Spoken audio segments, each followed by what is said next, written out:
বৃষ্টিতে সব ভেসে গেল, দেখো দেখো বৃষ্টিতে সব ভেসে গেল, ঘরে জল ঢুকে গেছে। আর বাইরে কি পরিমাণে বৃষ্টি হচ্ছে। আর এটা তো জীবনে কাপড় চোপড় তোলে না, ওইরকমই পড়ে থাকে 1-2 সপ্তাহ মতন।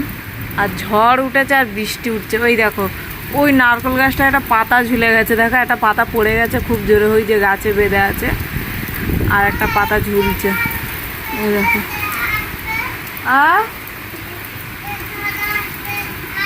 হ্যাঁ, ওই একটা ঝড় আসছে, ও ঘুমাচ্ছিল আর ওই জানলা দিয়ে ঝাপটা ঢুকে ওর ঘুমটা ভাঙিয়ে দিয়েছে। হ্যাঁ, এত বদমাস জানলা, এই যে ঘুমাচ্ছিল বেচারা, আর যেই পর্দাটা উড়ে আসে অমনি একটু ঝাপটা লাগে না, ওই জন্য উঠে গেছে। তো বরকে ফোন করে বললাম যে বৃষ্টি হচ্ছে, একটু চা সিঙ্গাড়া খাবো, একটু তেল কিনে আনো তো, সিঙ্গাড়া ঘরে বানাবো। বলছে দোকানে যেতে হবে, আমি যেতে পারবো না। আর বৃষ্টি হচ্ছে, যাবে বা কী করে বলো। চলো।